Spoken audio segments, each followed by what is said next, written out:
What's up, guys? Welcome to Daily Dose of Reddit. This is your host, Zach, and today's subreddit is r/ChoosingBeggars. Alright, this story's called, "Why Can't I Get a Free Color Laser Printer Instead?" My employees have been working remotely for about a year now, and like most businesses, we weren't as prepared as we could have been. I bought new laptops, docking stations, and 2 monitors for everyone last year, but one thing I forgot was printers. Everyone said they had a printer, so I said I'd just reimburse for toner and ink. Problem solved. Well, not really. Some had inkjets, and those cartridges add up quickly, and when people had to scan and archive documents, people who didn't have a scanner would have to trek into the office to do it. Not an impossible situation, just not a great one. And as work has picked up, it became a growing headache. Last week, I decided that we're going to let our office lease expire and go full remote for the rest of 2021. I don't think anyone wants to be trekking to my house to scan documents. Dan, not his real name, on our team is really tech-savvy. He has a good multi-function laser printer that does scanning and faxing. It prints double-sided and at a pretty good speed, and has Wi-Fi support. Best of all, he's really familiar with it, and said he'd help anyone with setup. It's what he told me to buy, and it works great. Last Friday, I told everyone I was buying these printers for their work at home. A number of people have kids who are remote learning, so I said they could let their kids and spouses use it too. People seemed pretty pleased. This weekend, I had the following maddening email exchange with a team member's wife. Please note, there were other pleasantries exchanged in the email, so it reads a bit harsher than it actually was. But I am still surprised at the audacity of this woman. This woman was so adept at dodging facts that she should consider running for office. Hi, this is Wife Beggar. I'm poor husband's wife. I heard you were giving everyone printers and that you said it was okay for our kids to use it for schoolwork. Hi, Wife Beggar. Yes, it supports Wi-Fi, so anyone in the house can use it. I don't know much about setup, but one of our guys, Dan, is really tech-savvy and volunteered to help anyone and their family with setup. I hope it helps. Would it be possible to get a color printer? It's easier if everyone has the same model. Dan is really familiar with this model, plus it makes it easier for tracking, accounting, and supplies. So this is the best fit. I just found Other model. for the same money. It wouldn't cost you more. Can we get that one instead? In the long run, it does. Color cartridges cost more money. Plus, that one is slower and doesn't support scanning. The kids won't mind if it's slower, and they don't need to scan anything for school. The primary purpose of this printer is for poor husband's work. The speed and scanning are most important for him. He doesn't scan anything. Our current printer doesn't scan at all. I know, he has to drive into the office to do it. This will save him time, plus we're not gonna have an office after June. He won't mind, and I've overheard you in WebEx meetings talking about the danger of one-size-fits-all thinking. Isn't that what this is? Finally, I lost my patience. I was done negotiating with a beggar. Wife Beggar, one of these printers will be arriving there today or tomorrow. That printer is Rando Boomer Company property for the purpose of poor husband to do his job. Within reason, your kids can use it for schoolwork. Please have your husband get in touch with Dan if he needs assistance. Oh, I thought you were buying it for us to keep. Never mind then. First, how would this behavior be okay if it were a gift? Second, are that many employers giving away printers? I did get an email from the husband later apologizing. Let's hope his kids take after him. Damn, cool guy company people. Send in free stuff. Hell yeah.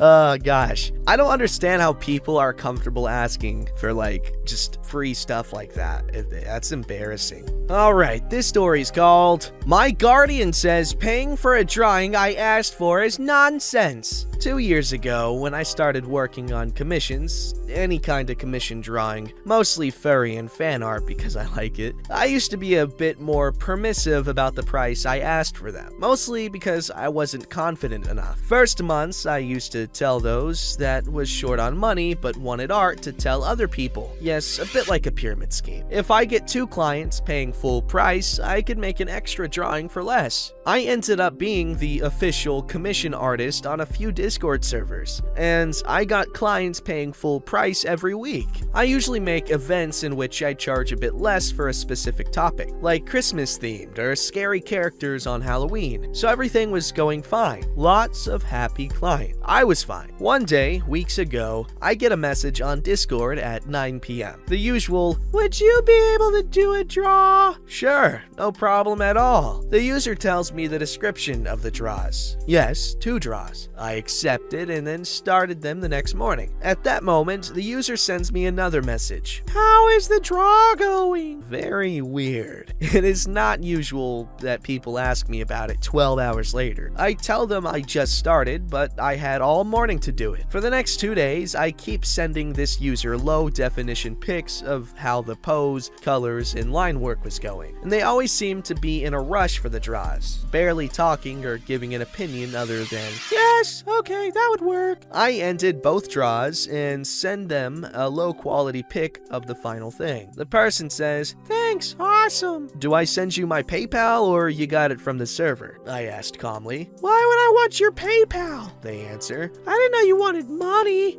Everyone on the server knows I work on commissions. They even have a commission board with the draws they get from me. But somehow this person was totally sure I was doing draws for 2 days for fun. Not even for exposure because, as you may imagine, they were specific OC draws on specific situations. I couldn't use it as an example on social media. "I'll be able to pay you in 2 days," they said. Okay, I can live with that. The HD draws would be sent after I see the money on my PayPal account. Anyway, until now, they were being choosing, rushing me, and being a bit rude, even when they didn't have the money. But then it went totally hell choosing beggar. At this point, I'm still amazed because they use all the choosing beggar quotes. This person started with the fact that they were on a kind of daycare half day because they had a medical condition, and they work extra hours helping at a hospital, and all their money is used on food for the sick people, plus one of the draws was a birthday present for another user. That is my friend. It wasn't birthday. And their guardian, because apparently this person is an orphan too, was gonna get really mad. But they will pay me. I said, yes, thanks. Obviously this person was expecting me to give up and say, no worries, have your job for free. You are a warrior of this hard life. But it didn't work, so they started their choosing beggar script again and ended it with something like, I'll do all I can to pay you. Again, I told them to do that. This person gets out of options and gets their draws free. They use the ultimate feel bad for me technique. My guardian is really mad at me. She says a draw is not worth any money and is now taking away my phone from me. I won't be able to use internet ever again.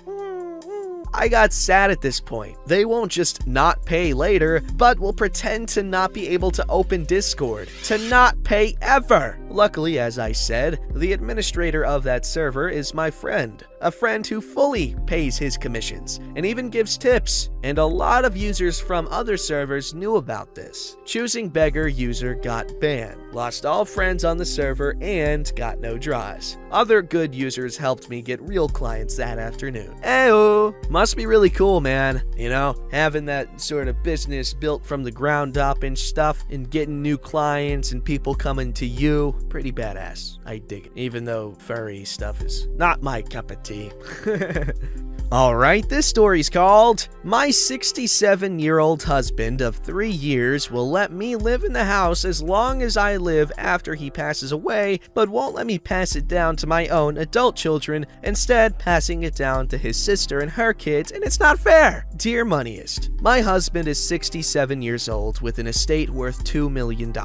His first wife died. He has a severely handicapped daughter, and we signed a prenup when we got married 3 years ago. He has a sister who is a year older than I am. I am 64 years old with 2 adult children from a previous marriage that ended in divorce. His sister has a son and a daughter, and she has 2 granddaughters. My husband wants to leave our house, which he owns and bought before we married, to me for as long as I live. He does not want my children to inherit it when I die. He wants it to go to his sister's family. Can he prevent my children from inheriting property he wills to me? The bulk of his estate is going to his daughter's trust and sister anyway. It's possible I may outlive his sister and daughter. I know I'm the newbie here, but it just seems a little harsh that I can only have the house to live in and not sell it if I need the money for future medical expenses. He's very controlling of his money. What do you think? The new wife with the prenup. Dear new wife, maintaining control of his money and/or managing his money is distinctly different from being controlling about money. It's his money and it's up to your husband to do with it as he sees fit. That includes taking care of his daughter financially in the event that he predeceases her. Giving you a life estate or right of residence in his last will and testament is more than generous. You don't have to worry about never having a place to live. It's time to right-size your expectations. You've been married to this man for 3 years. He is retired, I presume, and has lived a long and healthy life. As you said, you were not a couple when he earned most of this money, and in a community property state, you are not entitled to any money that was earned before you were married, even if you divorced. In a separate property state, I can't see a judge awarding you his home and 50% of his assets. You can look into a health savings account, HSA, to help save money for retirement, especially healthcare expenses in your retirement. You are eligible if you have a high deductible insurance plan, but it also allows you to shelter up to $3,550 for an individual or $7,100 for a family in pre-tax money, which is withheld by your employer or set aside by you, especially if you buy your own health insurance, and placed in an HSA each year. An estate planner can help you explore other options. In the meantime, by allowing you to live in his house for the remainder of your days does not mean you own the property. That is a win for someone you've only been married to for 3 years, especially given that you are both in your 60s. If you sold the house, where might that leave his severely disabled daughter if she were to need full-time care or future medical assistance? I see no reason why your children should be part of his estate planning. His daughter is his #1 priority, and that is exactly how it should be. One of the biggest post-retirement expenses has been removed from your life. Although you may have to pay for maintenance, for upkeep, and taxes on the property, depending on your husband's will, that's a small price to pay for his generosity. You have at least 5 more years of work ahead of you. You will have to make them count. I certainly hope you enjoy them. What's that sound? Gold digger! I'm just kidding. But she's definitely giving off those vibes. I'm just kidding. I can't really 100% blame her for, wanting something, but, that's not why you're marrying him, right? I hope not. You're supposed to have married him because you love him and not his money. His money's nasty. You don't want it, right? Alright, this story's called Choosy Beggar Demands Free Car. Not my story, but my wife's. So when my wife was in college, her dad killed himself. Took himself out to a secluded roadside and plugged his car, so he died of carbon monoxide poisoning. He was extremely depressed and figured that after he had seen his kids all grow up, he was less selfish in ending his life. My wife was very close with her dad, and this destroyed her. And to this day, 20 plus years later, she still breaks down around that time of the year. After his funeral, my wife ended up being given the car, since no one else in her family wanted to deal with it. It was a fairly new Honda Accord, and while she was driving an early 1970s Volkswagen Beetle, she couldn't bring herself to drive the car, or part with it because it was all she had left. My wife had a roommate in college who was the classic slacker. He used to guilt her into doing his assignments, taking tests for him, and buying his food, as well as quite often covering his part of the rent. Let's just call him Choosing Beggar. Now, Choosing Beggar's car had broken down some few months before this all happened, and had been driving his younger sister's car as she was living on a college campus and didn't really need to travel much. Once my wife got possession of her dad's car, Choosing Beggar immediately started dropping hints that he wanted it, asking almost daily what she was gonna do with it, constantly saying that it was so hard to drive an older model car that just consumed gas, and basically playing the victim, and even started making nasty comments about how she was being selfish and that she must not be a real friend, all because she wouldn't give him the car. Please note that my wife's car that she was actively using was at least 10 years older than his sister's. Understandably, my wife was falling to pieces at this time. So to keep the peace, she ended up telling the guy that he could use the car as long as he was careful and put the insurance in his name. At some point, my wife ended up leaving college for a few weeks to spend time with her family, since they were all gathering together to have a memorial for her father. So she leaves Choosing Beggar with the car and heads back home. When she got back, she noticed that Choosing Beggar's sister's car was parked out on the street and figured that his sister must be visiting. When she went inside, there was no sister, only Choosing Beggar. She thought this was strange, so she asked if his sister was borrowing her car to run errands. Choosing Beggar then went on to explain that he just hadn't enjoyed driving the car she gave him, so he had sold it and was putting the money aside to buy something that he chose, and had decided that driving his sister's car wasn't so bad after all. Suffice to say that my wife called the cops, but nothing was done since this guy had forged a bill of sale and, as she had instructed, put the insurance in his own name. She has serious trouble trusting people to this day, and has some pretty serious walls in place when it comes to friends. Sam, this is just a sad story. There was no, like, redemption in the end? Or retribution, I guess is the word. What? Oh man, poor OP's wife. Don't forget to like, subscribe, and hit that bell to never miss an episode.